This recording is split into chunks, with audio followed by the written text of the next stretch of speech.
and the All Indiana Podcast Network. This is the News 8 Daily 8 Podcast, a Wish TV News 8 update.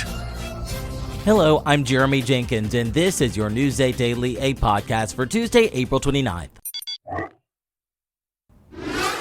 We begin in Lawrence, where we are working to learn if prosecutors will file formal charges against the woman injured in a police shooting.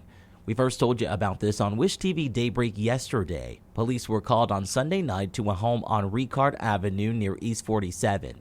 The deputy police chief says that officers opened a garage and saw 41-year-old Courtney Wilkins yelling while holding a small dog and a gun. Police say Wilkins then shot and killed the dog, then raised the gun towards her own head and police before she was shot in the shoulder by one of the officers. There is no word yet on if Wilkins has been released from the hospital. Lieutenant Governor Michael Beckwith is standing by his recent comments about the 3/5 compromise from the Constitutional Convention, and Senate Democrats are now publicly calling him out. News 8's Garrett Bergquist reports. The group Concerned Clergy of Indianapolis has called on Beckwith to apologize for his comments. Instead, on social media, he's doubling down. Senate Democrats briefly referenced the 3/5 compromise during floor debate over a bill to ban diversity, equity, and inclusion programs at public schools and universities. The 3/5 compromise was a provision the founders wrote into the original text of the U.S. Constitution in 1787.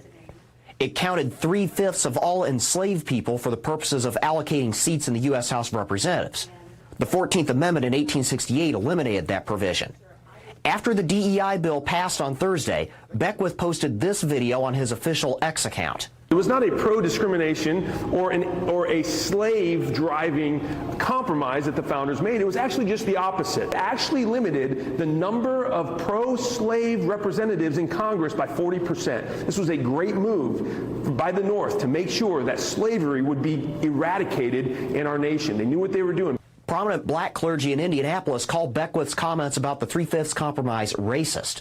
We've had people that literally walk the streets for our rights to be able to vote, etc. So we're not going to go silently away. We're being referred to as 3/5 of a person trying to be slick. That is not right. We don't approve of it, and we expect a governor who leads the state to stand up and say, yeah, I'm not with that either. Senate Democrats say the DEI bill is the latest in a long string of government policies that silence black people. Policies they say include the 3/5 compromise. They say the problem with Beckwith's statement is where it's coming from. That's what he said. But that also begins with a starting point that the 3/5 compromise we're going to take at face value and as a good, that we're going to count people as property and count them as 3/5 a person. It negates the very premise of the enslavement of people. Yoder says she wants Governor Mike Braun to publicly rebuke Beckwith's comments and demand an apology. I went to Beckwith's State House office on Monday. Staff there would not make him available for an interview. On Sunday evening, Beckwith posted a further comment on his personal account. He wrote, "The fact that my video has generated so much backlash just proves that our education system has been corrupted by the woke mind virus. They don't want educated citizens. They want indoctrinated activists." I asked Braun's office for comment. They did not respond to my inquiry either. At the State House, I'm Garrett Bergquist for Wish TV and WishTV.com. As the school year winds down, police are once again warning teen drivers about the importance of wearing seatbelts after a deadly crash near Warren Central High School. As we first told you about yesterday on Wish TV Daybreak, 18-year-old Jalen Brown Bolden died in the crash late Sunday. That crash also sent a girl to the hospital. IMPD says neither Brown Bolden or the girl were buckled up, and both were thrown from their vehicle. What we have said before and we'll say again is anytime you get behind the wheel, it's imperative that you maintain use of your seatbelt, both your chest harness, lap belt, and as well as child safety restraint systems.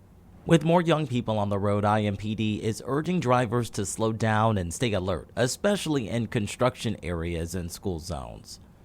We continue to follow a disturbing case out of Jennings County where police say a 15-year-old is under arrest for raping a student on a special needs school bus. We do not know the age of the victim, but a county probation officer tells us the assault happened on April 16th. In a statement, the Jennings County School Corporation said it is aware of significant concern over the assault and is reviewing its safety protocols. The names of the students involved have not been released. Ascension says it's offering free credit monitoring and identity theft protection to anyone impacted by a recent data breach. The company tells us its patient information was compromised in 5 states, including Indiana. Yesterday, Ascension announced it first learned of the possible breach back in December. The company said in a statement that an investigation found it inadvertently disclosed information to a former business partner, and the data was stolen from there. That info includes names and social security numbers. Ascension is encouraging anyone affected to keep a close eye out on their credit reports for any suspicious activity. Let's talk sports. The Pacers have a chance to close out the first round of the playoffs tonight at home against the Milwaukee Bucks. Indiana is up 3-1 in this series. A win tonight would lock in a second-round matchup with the Cavaliers. Gainbridge Fieldhouse should be a sea of gold. The team's handing out T-shirts with the slogan, "Yes, sirs," on them. Tip-off for Game 5 is set for 6 o'clock tonight. When it comes to the weather, Storm Track 8 says it is an alert day. That's because of an active pattern moving in this afternoon. But as for the start of the day, it will be mostly cloudy and a muggy one too. Meteorologist Tara Hastings has your News 8 Daily 8 forecast. We're tracking some showers and thunderstorms that are going to develop. Already have some popping up just west of Indianapolis. Nothing severe right now, but later this afternoon, we could see some of those thunderstorms reach severe criteria. So we've got the warm conditions and muggy conditions, the fuel, and then a cold front, which is the trigger just off to the west of us. And we have our enhanced risk in place across Indianapolis, Bloomington, Bedford, Columbus, French Lick, eastward into parts of Richmond and Madison. This is a level 3 out of a level 5. So there is confidence that some of these thunderstorms will reach severe criteria. Main thinking after about 2 o'clock, stretching into about 7 o'clock will be the best time for some of those showers and storms. Already, we are picking up a few spotty showers and storms. These are not severe, but northwestern sections of Hamilton County. We've got some of these thunderstorms popping up, and then also right around Lebanon and parts of Boone County, Hendricks County, just north and west of Avon along 74. You are seeing some showers and thunderstorms, and then just farther west of that from Greencastle, Crawfordsville, we are seeing some light rainfall right now. We'll kind of widen the view and show you we have the cold front just to the west of us. That will be the trigger, the catalyst for some of these showers and thunderstorms later this afternoon. Futurecast paints this between about 2 and 7 o'clock, with some of that secondary batch of showers and storms kind of popping up. Speedway camera, you can see the camera shaking a bit. We've got the winds out of the southwest at 16 miles per hour, 73 degrees in Indianapolis right now. Despite the rain, despite the cloud cover, we're going to look for those high temperatures to climb into the upper 70s, near 80. And today isn't our only rain chance. We'll talk about more rain chances in my 7-day forecast. To get a peek at Tara's full forecast, just head over to wishtv.com, or you can download the Wish TV Storm Track 8 app. And don't forget to check out our Storm Track 8 weather blogs.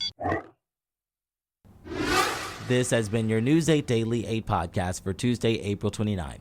I'm Jeremy Jenkins for Wish TV and wishtv.com. This is the News 8 Daily 8 podcast, a Wish TV News 8 update on demand. For even more, on demand and on the go, connect with Wish TV on Facebook at wishtv.com and on the free Wish TV mobile app. Thank you for listening, and be sure to like, subscribe, and follow this podcast for updates every weekday morning on the All Indiana Podcast Network and wherever you get your podcast.